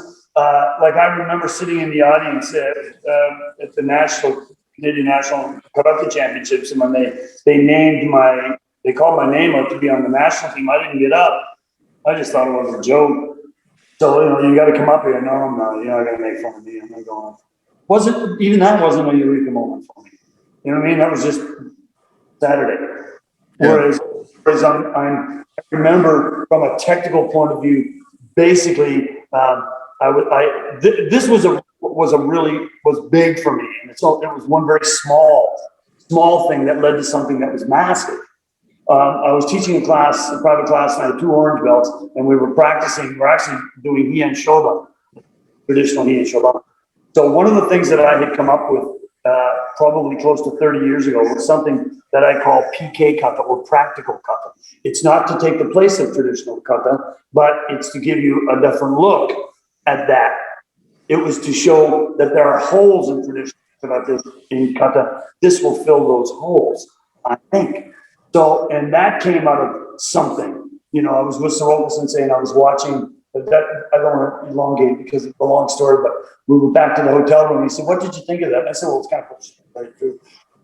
What? I said, "Well, it was. They said one thing, the bodies did another. They tried to sell you this, but yet when they were performing, this happened, and it happened every time." And he went, "Well, you're right." And then he gave me a bit of a rundown, because what they were doing in a nutshell was this: they were talking about their kata, they would do kata, and they would do bunkai. So they would demonstrate a particular kata, they would demonstrate the bunkai from that kata. But whenever they had to do that same move from a street perspective, not once did they do the same bunkai. They didn't step in to negate the length of a weapon. They moved to the side, back, and they moved. And I said, they're sitting there trying to tell you that in a street fight or in a street situation, this would work. You and I both know it won't. And if you get into a court of law and the lawyer says to you, "So, Mr. Fagan, you felt that you were threatened." Yes. So you decided to step in, which if you look at all traditional karate, they step in. And he says, "Well, that's because you're traditional karate, you're trying to negate the length of a weapon by getting underneath it." But he didn't have one at the Bonnie Piper that night. So by me doing traditional karate, if I step in to close the distance in the street, I'm legal. I'm illegal. That's illegal. I could have exacerbated the situation. So a lawyer will tear you to hell. Tear you to hell in a court of law by saying, "So you thought you were going to get hit, and instead of creating distance and leaving because you were afraid, you chose to step in." That's not really dangerous, is it? So, and I've been there, so I know. So one of the things that I said to Tsuruoka Sensei was at that time, and then he gave me the soliloquy about, traditional karate against weapons and all that stuff. And I said, "Doesn't make it any better today."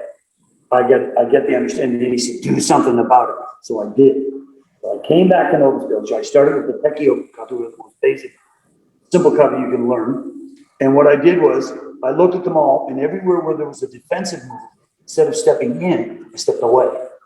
But I kept the same stance. So if I was supposed to be in a left front stance, I would step back with my right leg, and I'd still be in the left front stance. So I didn't change the kata at all. I kept the same sequencing. I kept everything the same, except wherever there was a defensive move, I stepped away and offline. So from a court of law, it was easier to defend yourself in the court of law by saying I stepped away, he came in, I was offline, I had to take care of him. So we started doing this, and I just called it PK, or practical kata.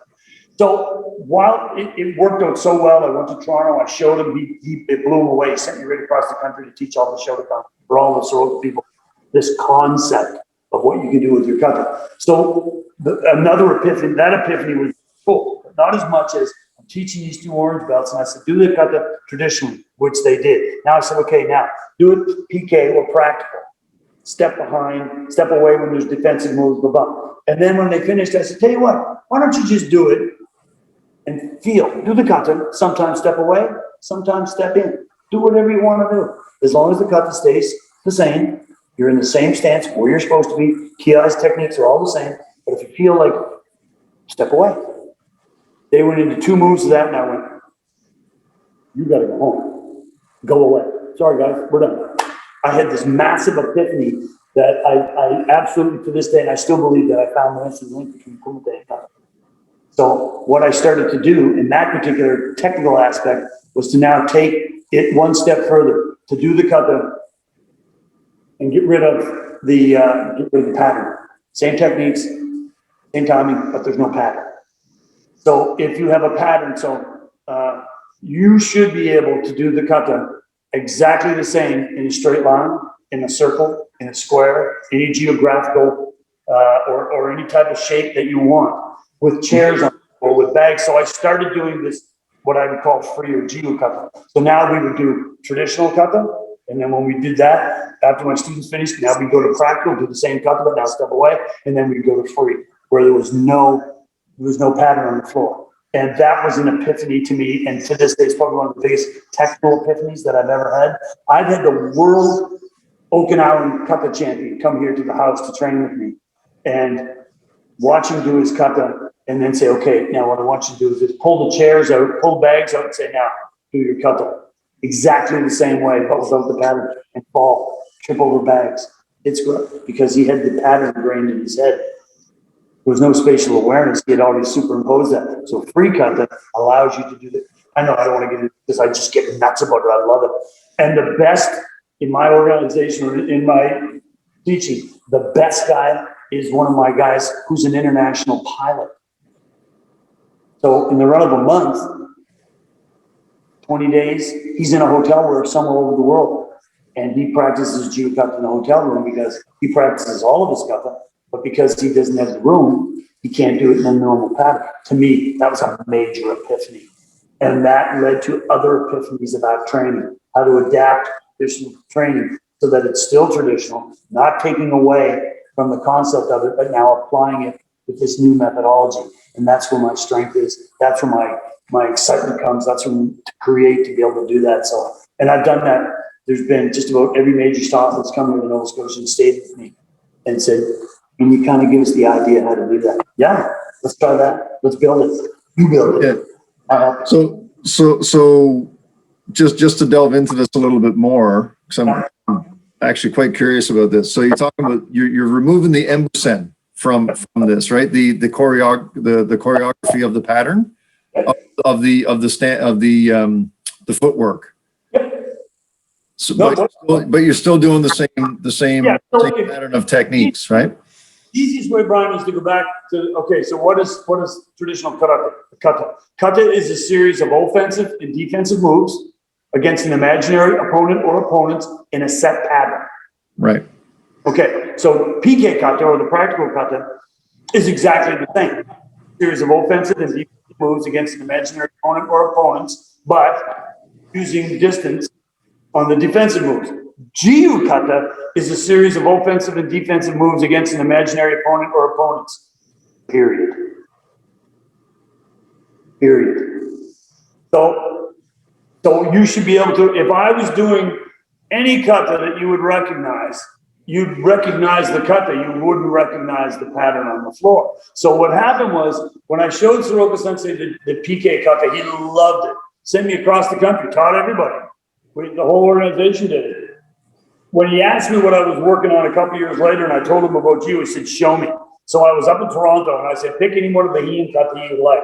So we picked Heian Sandan, because Heian Sandan is the middle of the road, green belt stuff. So I did the kata, but I did it in a straight line. And he recognized the kata, but he kind of didn't know what happened. Like, yeah. What's going on? And he do it again. So this time, instead of doing a straight line, I did square. And he saw all the traditional moves, exactly into what they were supposed to be, the stance I was supposed to be in, but I was somewhere else on the floor. So he said, do it again. So I did it again. And this time what I used was a 5-point start. And I went about it. And then he kind of stopped. So then what I did is I went and I grabbed a bunch of bags off the wall on the floor, just threw them everywhere. And then I did exactly the same kata in and out of the bags. So he goes, they're all different. And I said, every fight I've been in is different. Every fight. So if you want to use kata application, you have to take it out of that. I'm not waiting for my turn. This is the missing link, I think, between free fighting and kata. And I'll tell you, it was, you're talking about this structure and everything. I had the opportunity to train at American Top 10 with a lot of the UFC champions, as you know. And during my conversation, I had a few of them in the cage, and I was saying to them, I said, I love what you guys do. I said, I absolutely love it. I said, but you are general practitioners. And that's not to say anything negative. I said, but you are general practitioners. You'd have a general practitioners. You take your child and you say, oh, my eye's really red. Oh, you got a bit of pink eye here. Here you go. Take that and put it in. You're going to clear it up.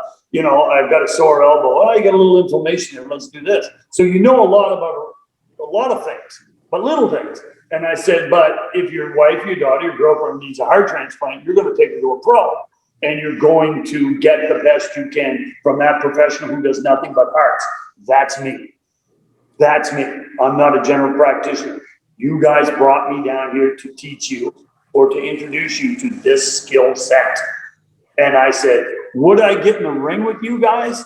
You would kill me. I'm an old man, but I'll go in the parking lot with anyone right now. And Dustin Poirier went, I believe you would. I would. I don't have to win, but I am going to show up. Yeah. So it was a lot of fun to be able to take your traditional karate and then be able to adapt so that these young, hungry killers from hell could get it. And their protocol, their manners were impeccable. They were so respectful of this old man coming and getting in the ring with me because I was there, like I said, I'm not there to fight. I'm there to show you possibilities. And if you open up to those possibilities, it could lengthen your career. And you're going to be able to get in because their training methodologies make for very short life expectancy. And, and I remember, first time being down there about 4 years ago, talking about longevity, and that I thought the training methods were wrong, doing hard sparring right up to a week before. That's why so many people are being pulled out because they're being injured. You don't need it. If you know about timing and distancing and control, you can do all those things without being injured. Top of the game plan. So you're in for it. And they understood it, they got it. And we did a lot of it. So great experience for me. I loved it. And the fact that, I've been back and I will continue to go back, or we have a fighter coming out of Halifax by the name of Gavin Tucker, he's been to the dojo twice now. Yeah. Well, he's from Newfoundland originally, I think. It is. He's tough as he comes. And after the beat took in the UFC, that fight, he took the worst beating of anybody I've ever seen in my life. In his first UFC or second UFC fight, I never thought he'd fight again. That bastard picked himself up, healed all his bones, and he's been over here a number of times. And what I love about this kid is that he asks intelligent questions, not a Mac dojo. How do I do that? He wants to know the mechanics behind it. He wants to know what stretching methodologies you use to be able to get to the point. And that's, again, the strength that or the reputation that I would have to help people out is to go right to this is what you need to do. You need to be able to stretch, do this, which will lead to this, which can lead to this, which in turn will open up this opportunity. If you're looking for a Mac dojo and you want to order a suite, I ain't the guy. Yeah. So it's nice now to be able to, at my age, to be able to branch out and get in the ring. I sent you a video of us. They wanted to know about something I come up with a few years ago called a double tap, which is the absolute worst thing you can do to another human being's life. But they don't do it in the UFC because they haven't learned that yet. But someday one of them will, the guy that I was training is trying to figure it out, but it's a bitch. But I'll be back there, you know, I'll be back there. Yeah. Like the young fellow, one of the guys I was training with that, and I said, you know, how old are you, son? He said, I'm 24. I said, yeah, how many fights you had? 6. Pro, what the rest? I said, I'm 65 and I've knocked you on your arse twice. That shouldn't be. That really, really shouldn't be. So we're going to try to fix that. So, you know, with this skill set, but my God, you talk about being in shape. Oh my good God. They're just, you know, they're really kind of, anyway, listen, before we go, I know you're probably running out of time, but can I tell you one more tip? Oh, please. Yes, please. And this is, you know, like I said to you before, it's everything I've done, it's about we. It's never just been about me and what I've done, but I had an epiphany one time and I looked in the mirror and I went, maybe you're okay at what you're doing. I got a phone call from Sensei in Kentucky, Bill Dimitrich, who was, as you know, brought Chitoru to the United States. Yep. Well, Sensei Dimitrich called me one time and he had a question about kumite. He had a fighter that he had some questions. And one of the things that he wanted to do, he wanted me to be able to, would it be possible for him to send this guy to Nova Scotia to do some of these and learn some of these plyometric drills, which you can use to get better at kumite, because he was their coach. And I said, absolutely, Sensei. Send him up. I'll take care of him. I'll get him at the airport. I got a big house. I always have an apartment downstairs because I've always got somebody coming here to stay. Your room's waiting for you when you get here. And anyway, that happened. After that, Tsuruoka Sensei, and as you know, Bill Dimitrich was a 10th Dan or 9th, and he was top of the heap. Classy guy, real nice man, very nice man. Then Tsuruoka Sensei, who was the highest rank in Canada at the time, called me, and he wanted to know more about the concept that I had been using for leg kicks, because we adopted leg kicks or shin kicks here probably 30 years ago, which wasn't in the norm, which wasn't in the traditional aspect of roundhouse kick on Mawashi, but I love leg kicking. I think shin kicks to the quads are just like the best. And when you work in a bar, that's where you want it. You don't want anybody seeing this. They just want the guy to fall down and he might have hit his leg on the table, I guess. That's what happened. So he wanted to know more about leg kicking. And next time I came to Toronto, would I do a class on just leg kicking? No, Sensei, absolutely. You know, and we made arrangements for go. Well, after that, I had gotten a phone call from George Matson in Boston. You know, is this Ron? Yes, this is George Matson. Oh, Sensei Matson. No, it's George. No, it's Sensei. I'm wondering if you could come down, and that's when he flew me down to introduce the WKF rules, back then it was WUCO, rules to his people who had seen it, and to see if there was see if they were interested in adopting those set of rules so they could get out and do more international fighting. Anyway, make a long story short, when I sat back after all this was over, and it was, you know, probably stretched over an 8 or 9 month period, but I'm going, 10th Dan Chitoru called me and asked me about kumite. 10th Dan Tsuruoka, father of karate in Canada, asked me if I could fix something. And then I get a call from Boston asking me if it would be possible to come down to help them out with refereeing. And I'm sitting here in this little province hanging off the end of Canada, butt nowhere, just me. And I got 3 of the highest ranks for 3 different styles in the world calling me, asking me if I could help them with a certain thing. And I said, maybe I know what I'm doing. And that to me was a real epiphany. And I'm just saying, you know what? I don't care what style you are or what, you know, what your pension is for training. I got something to offer you. And if I can share it with you, not show you, but share it with you, then I'm a better teacher, which is all I want. I have a sign on my dojo. It's done in Japanese. One of my girls did it for me, one of my Japanese ladies. It's on homemade rice paper. It's beautiful. I have it up here on the wall. And translated, it says enrichment over repetition. Enrichment over repetition. Yeah. So that's what I do. That's what we do. You don't have to do it. It's the understanding of what we're doing, and then we can build on it. So to me, if my dojo had a mantra, if it had a dojo, if it had something that said, okay, why are they different? It's the sign on the wall, and everybody that comes in here knows that it's enrichment over repetition. Repetition, there's nothing wrong with repetition. That's how we all got here.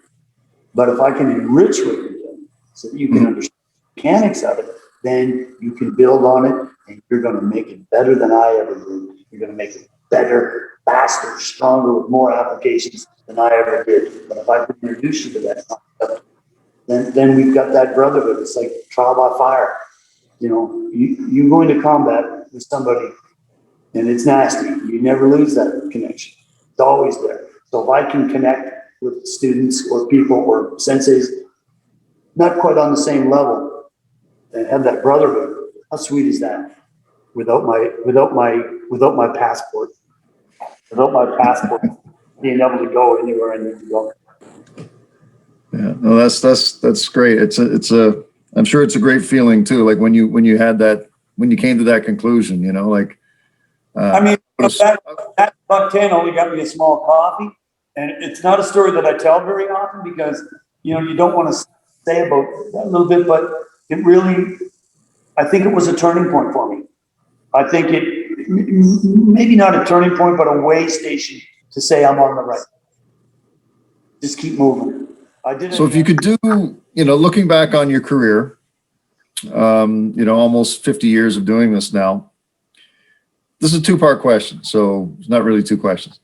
If you could do it all over again, is there anything that you would do differently? And the second part is there something that you know now that you wished you would learn sooner? Okay, as far as that would change, you know, good, bad, or ugly, the amount of injuries that I've had, the amount of people that have come through your life, I wouldn't. And I wouldn't change it. And I don't say that because it's all been wonderful, because it hasn't been. I'm getting a low battery here. Hello? I'm getting a low battery. Still got you. Yeah, I'm going to do this really quickly. I wouldn't change a thing because it's brought me to who I am. It's brought me to this place and who I am. Hell's Angels said to me one time, he brought his daughter to the dojo, and I asked him to take his colors off. And taboo for those birds. And he said, you know, I'm up here. He said, I'm bringing my daughter to you. He says, because you've got a great reputation about being a stand-up guy. And I turned to him and I looked at him and I said, you know what? Reputations mean shit to me because I'm not in charge of my reputation. Everybody else is in charge of my reputation. And I can't change what they say. I can't do anything about what they do. I said, what I'm in charge of is my character. So when I look in the mirror at the end of the day, my character, I'm the one that built it, good, bad, or ugly. So reputations mean nothing to me. And my character is all of those things that you talked about. Day one, the injuries, the change. There are some things if that I would change, but not, I can't think of anything like right off the cuff, unless it was something that I, you know, not necessarily physically hurt somebody, but maybe turn somebody off with my language or turn somebody off with the way that I trained and they didn't train again. I'm sorry about that, but there's nothing I can do about that. Just like my reputation. I can't change my reputation because I'm not in charge of it. So hopefully that answered part one for you. And what was part two? Part two was, is there anything that you know now that you wished you'd learned sooner? Oh, Christ, yeah. You know, no, you know what? Everything. There's not a day goes by that I don't really, you know, move a foot somewhere or someone's doing something, I do an application. Where the hell was that 10 years ago? Why didn't I come up with that? You know, but I have these constant, I mean, I've got reams of paper because I do my best creating when I'm cleaning. So I'm a clean freak, right? So if I'm cleaning the dojo and I got the vacuum cleaner down, I will turn it off and go, you know what? We should try this time. And I'll get my notebook and I'll write it down. So for me, cleaning is cathartic, but that's when I do my best thinking about, and then I'll bring a student in there. So are there things that I wish I knew earlier? No, because if I did, I wouldn't be where I am now. And I maybe not as enthusiastic am now, or as excited about my class tomorrow morning that I am now. So no, I really don't. And that may be naive, but you know what? I've been accused of worse shit. You know. I don't think it's naive at all. I think there's a lot of wisdom in that. You know, like I was speaking with Hanshi John Tyrion a couple weeks ago, and he basically had the same answer. And the conclusion was essentially, you know, wisdom is worth the journey, right? No, it's You know, good or bad, you know, it's all worth it. So yeah, and there's a lot left. There's just so much more to do, so many more people to train with, so many more ideas to make karate better by understanding. And I said, my strength is not in the doing, it's the methodologies. There's not an aspect of martial arts that I don't feel hand-to-hand ones, because I'm not a Kabuto guy, that can be made better by finding a drill that understands that people learn by watching, by listening, people learn by doing. So you have audio, visual, and kinetic. My job as a teacher is to find the common denominator so that when I'm teaching, whether you're a kinetic learner, a visual, or an audio, it makes sense to you. And if it doesn't make sense, tell me, I'll figure it out. I'll figure it out and I'll get back to you, because I shouldn't be teaching if I don't have the answers. And if I don't have the answer, I'll find the answer. If I can't find the answer, we'll make one up. nobody will know the difference. As long as I do it with this face. Yeah, you got to sell it. Yeah. Cut of the face. Cut of the face. So I think we've covered a lot today. I really appreciate your time. Is there anything that you wanted to add that we haven't covered, or you know, even like where can people find you, your dojo, your business, that kind of? Well, you know what? If people want to get a hold of me, the easiest. I don't have all of that. Like, I'm a dinosaur, dude. I don't even have a cell phone. I don't. If people want to get a hold of me, they can get a hold of me by my web. I'm not sure. I don't have one of those. By my email address, which you have. If you want to get that out, I have no trouble with that. Sure. And my phone number. If people need to get a hold of me, I'm on Messenger. I'm just a dinosaur. I'm not down on this electronic shit at all. Like I said, I don't have a cell phone. The fact that I've actually got you on this machine, to me, is just that's a miracle. You know, as a dinosaur, I understand those concepts, but people can get a hold of me. They seem to know how to get a hold of me. They really do. I'm under the radar, but I'll talk to anybody. I'll go anywhere. I get so many people coming here to the house. We actually put an apartment in the house, so we have people that can come and stay. And I love having the company. I love having people. I love sharing, and that's what it's just the sharing. It's the sharing of the knowledge, sharing of that brotherhood. And I haven't got time to talk bad about anybody. I'm too busy working on my own shit. So, I don't know. I'm headed this way.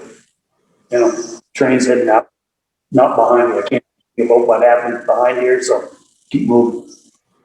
Keep moving. Well, I like the attitude. I like I like the approach that you're talking about there, and you know, I really appreciate your willingness to share and spend some time with me today. And I fully expect that there will be a number of people that get some really valuable insights from what you've been able to share. So, and another thing, just my last word to you, Brian, is that remember, everything that was said is just what I feel. It's just what I think. At no time did I say anything or want to hurt anyone's feelings or try to be confrontational about what people do. And I said before, what I do is not right, not wrong. I'm not the best. I'm not the worst. It's just what I do. So for you to be able to express that, I hope nothing that I say has offended anybody, or we'll come back on your podcast to put any stink on you, because you did nothing but give me the opportunity to sound off. So if anyone has taken any umbrage into what I said, feel free to come down and visit. Feel free to call me. Okay. Well, on that note, we'll call it. Again, thank you very much for your insights and your time, and really enjoyed our conversation today. I do too. And you know what? Hopefully we'll get together and maybe we can talk more. And you get that sparkle in your eye. I think we'd have some fun doing that. Oh, I have no doubt. All right. I'll All right. bug off. All right. Now, thank you. Thank you very much. You're welcome.